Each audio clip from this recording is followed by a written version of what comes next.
한국은 절대 우리 중국을 뛰어넘을 수 없다고! 여기 한 중국인 여성이 분노로 얼굴을 붉힌 채 씩씩대고 있습니다. 믿을 수 없다는 듯 부정하고 또 부정합니다. 절대로 이럴 리가 없다고요. 그녀는 태어나면서부터 배웠습니다. 중국이 세계의 중심이고 한국은 그저 중국의 문화와 경제에 기대어 성장한 나라일 뿐이라는 것을요. 하지만 미국으로 떠난 순간 그녀가 철석같이 믿어왔던 세계는 산산조각이 났다고 하는데요. 대체 그녀가 미국에서 무엇을 본 것일까요? 안녕하세요. 저는 장웨이라고 합니다. 27살이고 중국 광저우에서 태어나고 자랐어요. 현재 저는 중국의 유명 IT 기업에서 글로벌 전략 기획을 담당하는 직장인입니다. 어릴 때부터 저는 중국이 세계에서 가장 위대한 나라라고 확신하며 살아왔어요. 학교에서는 우리가 세계의 중심이며 수천 년의 역사를 가진 위대한 문명을 이어온 나라라고 배웠어요. 뉴스에서도 중국 경제가 세계를 주도하고 있고 미국마저 중국의 부상을 두려워하고 있다는 이야기들이 가득했죠. 중국은 세계의 중심이다. 우리의 역사는 5천년이고 문화는 동아시아 문명의 뿌리다. 미국은 쇠퇴하고 있고 결국 세계는 중국을 중심으로 재편될 것이다. 팩트라고 생각했죠. 반박 불가. 중국이 없으면 동아시아도 없고 경제도 안 돌아가고 문화도 존재할 수 없어요. 한국? 일본? 그런 나라들이 지금 있는 것도 우리 중국 덕분이죠. 한국이 발전한 것도 중국 경제에 기대서 가능한 일이었고 삼성이 그렇게 떠들어대지만 결국 화웨이가 금방 따라잡을 거라는 게 정설이었어요. K-팝? 다 중국 전통음악과 무용을 베낀 거라던데요. 그런 제가 이번에 미국 실리콘밸리 지사로 발령을 받게 되었습니다. 1년 동안 근무할 기회였죠. 처음엔 솔직히 조금 흥분됐어요. 실리콘밸리가 뭐예요? 세계에서 가장 혁신적인 기술이 모여있는 곳이잖아요. 하지만 저는 여전히 확신했어요. 결국 미국도 중국 없이는 못 버틴다. 중국 기업의 투자가 없으면 미국 기술도 유지되지 않을 거고 중국 시장 없이는 애플이건 테슬라건 다 끝장날 거라고 생각했어요. 실리콘밸리라고 해도 결국 중국 기술 없으면 아무것도 아닌 곳 아닙니까? 중국 부품 없으면 폰도 못 만들고 테슬라. 중국 배터리 없으면 굴러가지도 않잖아요. 저는 미국 가서 미국 애들한테 제대로 보여줄 생각이었습니다. 미국? 가서 우리가 얼마나 대단한지 보여주고 와야겠군. 중국이 세계를 이끈다. 이걸 몸소 증명해 보이겠다고요? 비행기가 샌프란시스코에 착륙하는 순간까지도 저는 그렇게 믿고 있었습니다. 그런데 공항에 도착하자마자 저는 이상한 기분이 들었습니다. 입국 심사대 앞에 줄을 서 있는데 뭔가 이상했어요. 서양인들은 자동 게이트를 통해 빠르게 통과하고 있었어요. 거의 걸음을 멈추지도 않고 지나가더라고요. 그래, 뭐 서양 국가들끼리는 원래 이런 혜택을 주고받는 법이지. 그렇게 생각했죠. 그런데 한국인들도 그냥 지나갔습니다. 그 순간 눈을 크게 떴어요. 한국인들이 여권을 스캔하자마자 자동 게이트가 열리더라고요. 잠깐, 한국도 자동 심사가 된다고요? 일본인들도 마찬가지였어요. 그리고 심지어 동남아시아 관광객들조차 거의 별다른 심사 없이 빠르게 통과하는 걸 보고 저는 멍해졌어요. 뭐야? 중국인 줄만 엄청나게 느리게 움직이고 있었어요. 심사대에 선 중국인들은 한 명씩 오랜 시간을 들여 심사를 받고 있었어요. 어떤 사람은 여권을 보여준 뒤에도 이것저것 질문을 받고 있었고 어떤 사람은 심사관이 서류를 뒤적이며 고개를 갸웃거렸어요. 심지어 앞에 있던 중국인 여행객 한 명은 추가 심사실로 끌려가는 모습까지 보였습니다. 순간 등골이 서늘해졌어요. 그리고 결국 제 차례가 됐습니다. 여권을 내밀자 심사관이 한참 동안 여권을 바라보더라고요. 그냥 보는 게 아니었어요. 대놓고 천천히 흘러봤어요. 사진과 제 얼굴을 몇 번이고 번갈아 쳐다보더니 뭔가를 입력하기 시작했습니다. 저는 최대한 태연한 표정을 유지하려고 했어요. 그냥 회사 연수 때문에 온 거고 숙소도 정해져 있고 서류도 다 준비했으니까 문제될 게 없었거든요. 그런데도 심사관의 손은 멈추지 않았어요. 타닥타닥 키보드 소리가 계속 들렸어요. 뭔가 검색하고 있다는 느낌이 확 들었어요. 뭐야, 대체 뭘 찾는 거지? 제 뒤로 사람들이 줄을 서 있었지만 심사관은 아랑곳하지 않았어요. 계속 뭔가를 체크하더라고요. 옆 직원에게 뭐라고 속삭이기도 했어요. 순간 머릿속에서 수많은 생각이 스쳤어요. 설마 중국 여권 때문인가? 몇 분 후 심사관이 마침내 입을 열었어요. 중국 여권 소지자는 입국 심사가 조금 더 오래 걸릴 수 있습니다. 다음번에는 관련 서류를 더 챙겨오세요. 아니, 내가 잘못 들었나? 저는 순간 귀를 의심했어요. 한국인들은 몇 초 만에 통과했는데 저는 서류를 더 챙겨오라고요? 속으로는 불만이 가득했지만 어쨌든 입국 도장은 찍혔으니까 빠르게 빠져나오는 게 우선이었어요. 짐을 찾고 공항을 벗어나면서도 여전히 찜찜한 기분이 가시지 않았어요. 그리고 이건 시작에 불과했습니다. 언짢아진 기분으로 의로 숙소에 도착하자마자 저는 또다시 기가 막힌 소식을 들었습니다. 아니, 제 룸메이트가 한국인이라는 거예요. 장웨이 씨 룸메이트는 한국인 서준이라는 분입니다. 같은 회사 직원이세요? 진짜 어이가 없었습니다. 아니, 미국까지 와서 하필 한국인이랑 방을 써야 한다고요? 솔직히 기분이 썩 좋진 않았어요. 한국? 우리가 키워준 나라죠. 한국이 지금처럼 발전한 것도 다 중국 덕분이잖아요. 경제적으로도 한국은 중국 시장 없으면 바로 무너질 나라라고요. 그래도 뭐 넓은 마음으로 받아들이기로 했어요. 어차피 한국 애들은 중국한테 열등감 느끼는 게 기본 아닙니까? 오히려 제가 가르쳐줄 부분이 많겠죠. 짐을 풀고 있는데 문이 열렸어요. 룸메이트라는 한국인 서준이 인사하더군요. 첫인상부터 거슬렸습니다. 너무 태연하게 너무 자연스럽게 인사하는데 그게 더 기분 나빴어요. 한국인이 이렇게 자신감 있게 인사를 한다고요? 저도 모르게 쌀쌀맞게 대꾸하고 말았습니다. 그날 밤 저는 웨이보에 글을 올렸습니다. 한국인 룸메이트를 배정받았어. 그래도 뭐 어차피 한국은 중국 덕에 존재하는 나라니까 나한테 고마움을 가지고 있지 않을까? 라고요. 다음날 저녁 숙소에 돌아오니 서준이 노트북으로 뭔가를 보고 있었습니다. 바로 한국 아이돌 영상이었습니다. 저는 그를 향해 피식 비웃었습니다. 아직도 저런 걸 본다고요? 그런데 서준이 제게 웃으며 말하더라고요. 한번 봐요. 그냥 단순한 아이돌이 아니라 한국의 문화산업이에요. 산업? 그때까지 저는 K-팝을 그냥 하루살이 유행이라고 생각했어요. 그런데 산업이라니? 저는 코웃음을 치며 방으로 들어갔습니다. 하지만 그 순간부터 머릿속 어딘가에서 작은 균열이 생기기 시작했습니다. 뭔가 이상했습니다.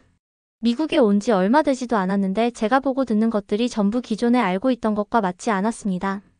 그냥 미국 애들이 한국을 과대평가하는 거겠지 해서 그렇게 생각하려 했습니다. 그런데 그 생각은 오래가지 않았습니다. 회사에서 연수를 받으며 글로벌 경제와 산업, 트렌드를 배우는 과정에서 한국이란 나라가 예상보다 너무 자주 등장하는 겁니다. 강의실에서 미국인 강사가 반도체 시장 이야기를 하던 중이었습니다. 삼성, SK하이닉스 같은 이름이 나오면서 세계 반도체 시장 점유율 1위가 한국이라는 얘기를 들었습니다. 저는 순간 귀를 의심했습니다. 아니, 화웨이가 삼성을 거의 따라잡았다는 기사를 중국에서 보고 왔는데 이게 무슨 말이에요? 더 황당한 건 삼성이 없으면 전 세계 반도체 공급망이 무너진다는 설명이었습니다. 제가 알던 세상과 정반대였어요. 중국에서는 삼성이 중국 시장 없으면 망한다는 얘기를 했는데 미국에서는 삼성이 없으면 미국 반도체 산업도 무너진다고 하다니요. 거기서 끝이 아니었습니다. 전기차 시장에서도 한국이 테슬라와 경쟁하는 수준이라는 발표가 이어졌습니다. 현대자동차가 유럽과 북미 시장에서 점유율을 높여가고 있으며 미국 전기차 배터리 시장에서도 한국 기업이 최상위권을 차지하고 있다고 했습니다. 아니, 중국에서 배운 거랑 다르잖아요. 중국 배터리가 세계 1위 아니었어요? 그 순간 머릿속이 복잡해졌습니다. 강의가 끝난 뒤 저는 중국인 동료들과 점심을 먹으면서 미국 강서, 말이 좀 과장이 심한 거 아니냐고 툭 던졌습니다. 그런데 한 친구가 이상한 얘기를 했습니다. 미국에서는 한국이 더 인기야. 순간 정적이 흘렀습니다. 아니, 인기라고요? 미국에서도 유럽에서도 한국이 더 주목받고 있다는 이야기였습니다. 미국 교수들이 한국 경제를 높게 평가하는 것도 한국의 콘텐츠가 세계적으로 인기를 끄는 것도 모두 실제로 벌어지는 일이라는 거죠. 이해할 수 없었습니다. 중국이 더 크고 더 강하고 더 오래된 나라입니다. 그런데 왜 미국에서 중국보다 한국을 더 높게 평가하는 걸까요? 이 질문은 저를 깊은 혼란 속으로 밀어넣었습니다. 그날 저녁 기숙사로 돌아왔습니다. 저는 웨이보를 켜서 반한 감정이 가득한 글들을 찾아보기 시작했습니다. 빌보드는 조작이다. 삼성이 미국 없으면 망한다. K-팝은 전부 중국 음악을 베낀 것이다. 이런 글들을 보면서 마음을 진정시키려 했습니다. 맞아, 이게 진실이야. 미국 애들이 속고 있는 거야. 그렇게 생각하며 스마트폰을 내려놓았는데 이상했습니다. 왜 이렇게 마음이 불편할까요? 제가 웨이보에서 읽은 글들이 이제는 전처럼 확신을 주지 못했습니다. 미국에서 보고 들은 것들이 머릿속을 떠나지 않았습니다. 그리고 얼마 지나지 않아 저는 또다시 충격적인 순간을 마주하게 되었습니다. 며칠 후 회사에서 한국 관련 보고서를 분석하는 시간이 있었습니다. 저는 대수롭지 않게 앉아 있었지만 발표가 시작되자 점점 집중하게 되었습니다. 글로벌 콘텐츠 시장에서 한국이 압도적인 성장을 보이고 있다는 거였습니다. 넷플릭스, 유튜브, 음악 스트리밍 플랫폼에서 한국 콘텐츠가 세계적인 인기를 끌고 있으며 K-팝은 단순한 음악이 아니라 거대한 산업으로 자리 잡았다는 거죠. 거기에다가 BTS, 블랙핑크, 오징어 게임, 기생충 같은 콘텐츠들이 전 세계적인 영향력을 미치고 있다고 했습니다. 여기서 저는 그동안 알던 세계와 정반대의 이야기를 듣게 되었습니다. 한국 콘텐츠가 세계적인 성공을 거둔 게 미국 자본 덕분이 아니라 자체적으로 성장했으며 오히려 미국 회사들이 한국 콘텐츠를 사고 있다는 겁니다. 이건 정말 예상 못했습니다. 중국에서는 K-팝은 정부 지원과 대기업, 자본 덕분에 인위적으로 성장한 산업이라고 했는데 여기서는 그 반대였습니다. 미국 기업들이 한국 콘텐츠를 사고 한국 기업들은 자체 제작 능력이 뛰어나기 때문에 경쟁력이 있다고요? 그제야 깨달았습니다. 이건 단순한 유행이 아니다. 한국이 지금 세계에서 인정받고 있는 이유가 그저 운이 좋아서가 아니었습니다. 그날 밤 저는 잠을 이루지 못했습니다. 중국에서는 늘 이렇게 말했습니다. 한국은 중국 문화를 받아들여 성장한 나라다. 한국 경제는 결국 중국 의존도가 높고 중국이 없으면 한국은 살아남을 수 없다. 하지만 미국에서 보고 들은 현실은 완전히 달랐습니다. 한국은 독립적인 경쟁력을 가진 나라였습니다. 그리고 세계는 그걸 인정하고 있었습니다. 이걸 인정해야 할까요? 아니면 끝까지 부정해야 할까요? 머릿속이 복잡해지는 가운데 저는 한 가지 결론을 내렸습니다. 그래, 미국이야 원래 한국을 띄워주는 나라니까. 어차피 미국과 한국은 동맹이잖아. 이런 분위기가 있는 건 당연하지. 애써 그렇게 생각하며 잠을 청했습니다. 하지만 저는 아직 몰랐습니다. 이제부터 제가 마주할 현실이 이보다 더 충격적일 거라는 사실을. 하지만 진짜 웃긴 거 뭔지 아세요? 진실이란 놈은 피한다고 사라지지 않는다는 거예요. 오히려 저는 더 거대한 충격을 마주하게 됐죠. 아니, 어디를 가든 한국이 보였어요. 회사 구내식당에서도 길거리에서도 카페에서도 사람들은 한국 이야기를 하고 있었습니다. 처음엔 한국인들이 모여서 떠드는 줄 알았죠? 근데 아니었어요.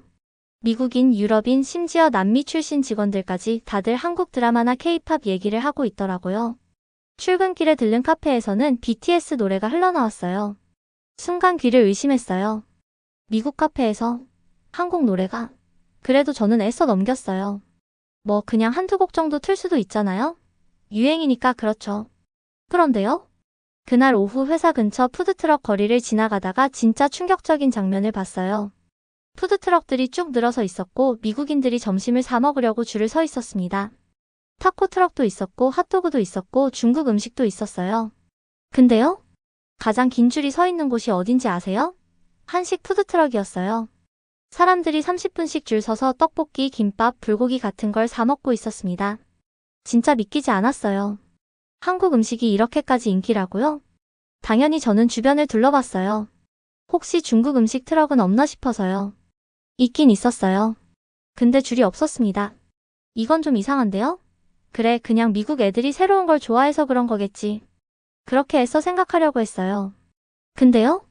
며칠 후 저는 진짜 말도 안 되는 장면을 보게 됐어요. SNS를 보다가 우연히 한 영상을 보게 됐거든요. 뉴욕 타임스퀘어에 걸린 한복 광고였습니다. 전광판 속에서 한국 전통 의상을 입은 모델들이 등장했고 한복 한국의 아름다움이라는 문구가 영어로 떴어요. 미국 사람들은 한복이 너무 아름답다며 감탄하는 반응을 보였어요. 근데 같은 시간 중국 웨이보에서는 난리가 났어요. 한복은 원래 명나라에서 온 거다. 한국이 또 중국 문화를 훔쳤다. 순간 저는 묘한 기분이 들었습니다. 전 세계가 한국을 인정하고 있는데 왜 우리는 한국을 부정하는 거죠? 한국이 진짜 중국 문화만 베껴서 성장한 나라라면 왜 전 세계가 한국을 인정하는 거죠? 이 질문이 머릿속을 떠나지 않았어요. 그런데도 저는 끝까지 인정하고 싶지 않았어요. 아니, 인정할 수 없었어요. 한국이 중국보다 뛰어날 리가 없잖아요. 그래서 저는 회사에 휴가를 내고 유럽으로 여행을 떠나기로 했습니다. 그래요. 미국이야 원래 한국을 좋아하는 나라니까 그렇다 쳐도 유럽은 다를 거잖아요. 유럽은 전통적으로 중국과 깊은 교류를 해온 곳이었고 역사적으로도 중국이 훨씬 오래된 문명을 가진 나라잖아요. 그래서 저는 프랑스, 독일, 이탈리아를 여행하기로 했습니다. 유럽까지 가면 이 갑갑한 기분을 좀 덜어낼 수 있을 것 같았어요. 그렇게 비행기를 타고 파리에 도착했어요. 근데요? 유럽도 마찬가지였어요. 공항에 도착하자마자 또 전 같은 상황이 벌어졌어요. 출입국 심사를 받으려고 줄을 서 있는데 앞쪽에서 자동 게이트로 빠르게 통과하는 사람들이 보였어요. 처음엔 서양인들만 그런 줄 알았어요. 근데 한국인들도 자동 게이트로 통과하더라고요. 일본인들도 마찬가지였고요. 반면 중국인들은요, 유독 심사대에서 오래 걸리고 있었습니다. 저도 예외는 아니었어요. 심사관이 여권을 봤더니 한참 동안 뭔가를 검색하기 시작하더라고요. 몇 분 동안 저를 쳐다보더니 겨우 도장을 찍어줬어요. 순간 기분이 이상해졌어요. 왜 한국인들은 문제없이 통과하는데 저는 이렇게 오래 걸리는 걸까요? 이제는 저도 궁금해지기 시작했습니다. 같은 경험을 2번이나 했으니까요. 샹젤리제 거리를 걷다가 저는 또 한 번 충격을 받았습니다. 거대한 삼성 광고판이 보였고 카페에서는 블랙핑크 노래가 흘러나왔어요. 심지어 길거리에서 BTS 티셔츠를 입은 서양인들을 마주쳤어요. 여기는 한국이 아니에요. 여기는 유럽이에요. 한국과 9000km나 떨어진 곳이에요. 근데도 한국이 이렇게 강하게 보인다고요? 호텔로 돌아와 SNS를 켰어요. 그런데 더 충격적인 기사들이 보였어요. 유럽에서 한류 열풍, K-팝과 한국 브랜드가 대세. 이건 조작된 뉴스일까요? 유럽이 중국보다 한국을 더 인정할 리가 없는데요? 근데요? 댓글을 읽다가 더 놀랐어요. 유럽 여행 갔다가 충격받았다. 어디를 가도 한국이 보인다. 유럽에서는 한국 브랜드가 중국 브랜드보다 인지도가 훨씬 높다. 이제는 미국뿐만 아니라 유럽에서도 한국이 인정받고 있었습니다. 저는 마지막 희망을 걸었어요. 유럽에서 중국과 가장 역사적으로 깊은 교류를 해왔던 이탈리아로 향했습니다. 그게 최악의 선택이 될 줄은 꿈에도 몰랐어요. 이탈리아에 도착한 순간 저는 안도감이 들었어요. 프랑스에서 본 것들은 다 착각이었을 거예요. 유럽이 전부 한국을 좋아할 리가 없잖아요. 그래도 이탈리아는 다를 거라고 믿었죠. 로마, 피렌체, 베네치아 유럽에서도 역사와 전통을 자랑하는 나라 아닙니까? 그리고 무엇보다 이탈리아는 중국과 역사적으로 깊은 교류를 해온 나라였어요. 마르코 폴로 시절부터 중국과 유럽을 연결하는 역할을 했고 지금도 중국과 경제적으로 긴밀한 관계를 유지하고 있다고 들었어요. 그러니까 여기서는 한국보다는 중국이 더 영향력이 있겠죠. 공항에 내리면서 저는 다시 한번 주변을 살폈어요. 혹시나 또 한국 관련 광고가 있는지 사람들이 한국 브랜드를 들고 다니는지 확인하고 싶었습니다. 그런데 다행히 공항에서는 한국 브랜드를 쉽게 찾아볼 수 없었어요. 그래, 여긴 다르겠죠. 드디어 제 기대가 맞아떨어지는 걸까요? 하지만 이 기쁨은 오래가지 않았어요. 공항에서 택시를 타고 로마 시내로 들어가는 순간 저는 또다시 예상치 못한 장면을 보게 되었습니다. 거대한 삼성 광고판이 떡하니 서 있더라고요. 그 아래에는 작은 현대자동차 광고도 보였어요. 저는 눈을 질끈 감았습니다. 이건 그냥 우연이야. 그렇게 생각하며 애써 신경을 끄려고 했어요. 하지만 이상하게도 길을 걸을수록 한국 브랜드들이 자꾸 보였습니다. 명품 거리라 불리는 콘도티 거리에 갔을 때도 마찬가지였어요. 수많은 명품 매장 사이로 삼성, 현대, BTS 관련 제품 광고가 보였어요. 그리고 놀라운 건 한국 브랜드가 단순히 광고판에 걸려있는 게 아니라 실제로 사람들이 사용하고 있었다는 것이었죠. 카페에 앉아 잠시 쉬려는데 옆 테이블에 앉은 서양인 여성이 삼성 스마트폰을 사용하고 있었습니다. 순간 멍해졌어요. 이탈리아 사람들은 대부분 아이폰을 쓸 거라고 생각했는데 생각보다 많은 사람들이 갤럭시를 사용하고 있었어요. 테이블 위에는 삼성페이 사용 가능이라는 작은 스티커도 붙어 있었죠. 이건 뭐지? 설마 이탈리아에서도 한국이 영향력을 미치고 있다는 겁니까? 이제는 도저히 못 참겠더라고요. 저는 마지막 희망을 걸고 명품 매장으로 향했어요. 아무리 그래도 명품 업계에서 중국이 가진 영향력은 절대적이니까요. 한국이 최근 경제적으로 성장했다고 해도 명품 소비력은 중국이 더 크겠죠. 저는 로마의 고급 명품 거리로 향하며 속으로 되뇌었습니다. 이번엔 중국의 힘을 확실히 확인할 수 있을 거야. 하지만 그 기대는 무참히 무너졌습니다. 매장에 들어서자 직원들이 고객을 맞이하는 모습이 보였어요. 그런데 눈에 띄는 점이 있었습니다. 직원들이 한국인 고객들에게 더 친절한 태도를 보이는 것 같았어요. 어떤 한국인 관광객이 매장에 들어오자 직원이 환한 미소를 지으며 다가가 친절하게 응대했습니다. 하지만 제가 들어서자 직원들은 그냥 가볍게 고개만 끄덕이고 끝이었어요. 이거 기분이 이상하더라고요. 일단 가격을 확인하고 원하는 제품을 골랐어요. 하지만 계산을 하려는데 직원이 갑자기 제 카드를 오래 들여다보더니 이렇게 말했어요. 중국 카드 결제는 한도가 제한되어 있습니다. 신원 확인을 위해 여권을 다시 보여주시겠어요? 뭐라고요? 바로 옆에서 한국인 고객은 아무 문제 없이 결제를 끝냈는데 저는 여권을 다시 보여줘야 한다고요? 직원의 표정은 마치 중국인들은 가짜 카드를 많이 쓰니까 확인해야 한다는 듯 했어요. 순간 머리가 띵해졌어요. 명품 시장에서 중국이 가장 큰 고객층 아니었나요? 그런데 왜 저는 이렇게 대우를 받아야 하죠? 계산을 마치고 매장을 나서는 순간 저는 깨달았습니다. 이건 단순한 문제가 아니었어요. 한국이 단순히 몇 가지 산업에서 성장한 게 아니라 세계적으로 신뢰받는 나라가 되어가고 있다는 사실이었습니다. 한국인들은 자동 출입국 심사를 통과하고 글로벌 브랜드에서 VIP 대우를 받으며 제품과 기술력에서도 세계적인 인정을 받고 있었어요. 반면 저는 중국 여권을 가졌다는 이유만으로 공항에서 추가 심사를 받고 매장에서 신용을 의심받아야 했습니다. 이쯤 되니 이제 인정할 수밖에 없었어요. 한국을 무시하는 건 자유지만 현실에서 한국을 무시할 수 없는 시대가 왔습니다. 이탈리아에서의 마지막 밤 저는 호텔 방에 앉아 깊은 생각에 빠졌어요. 중국에서 자라면서 저는 당연하게도 우리가 세계에서 가장 위대한 나라라고 믿어왔어요. 한국은 그저 우리 문화를 받아들이고 따라가는 나라라고 생각했죠.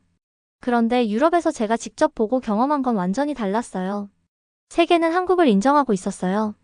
한국은 더 이상 중국의 작은 나라가 아니라 독립적인 강국이 되어 있었습니다. 그래도 경제적으로는 다를 거라고 생각했어요. 아무리 한국이 성장했다 해도 결국 중국은 세계 2위 경제 대국이고 시장 규모가 훨씬 크잖아요. 한국이 아무리 떠들어봤자 결국 중국을 따라올 수는 없겠죠. 그 믿음이 제 마지막 자존심이었어요. 그런데 마지막으로 저를 완전히 무너뜨린 일이 있었습니다. 유럽에서 돌아와 회사에서 열린 국제경제포럼에 참석했는데 거기서 교수님이 발표한 주제가 바로 21세기 글로벌 경제에서 떠오르는 강대국이었어요. 그리고 화면에 떠오른 국가 리스트. 미국, 중국, 그리고 한국. 순간 숨이 턱 막혔어요. 한국이 글로벌 경제 강국이라고요? 저는 믿을 수가 없어서 발표 내용을 유심히 들었어요. 그런데 교수님의 설명이 더 충격적이었습니다. 한국은 첨단 기술과 혁신의 중심지로 떠오르고 있습니다. 삼성과 SK하이닉스는 세계 반도체 시장을 주도하고 있으며 현대자동차는 전기차 시장에서 테슬라와 경쟁하고 있습니다. 방산 산업에서도 한국은 유럽과 중동을 중심으로 영향력을 확대하고 있습니다. 저는 그제야 깨달았어요. 그동안 제가 살아온 세계가 우물속이었다는 걸요. 중국이 크고 강한 나라라는 건 변하지 않아요. 하지만 전 세계가 중국을 바라보는 시선은 우리가 생각했던 것과 완전히 다르다는 것도 이제는 부정할 수 없었어요. 저는 태어나서 지금까지 중국이 세계의 중심이고 모든 나라가 중국의 영향을 받으며 살아간다고 믿어왔어요.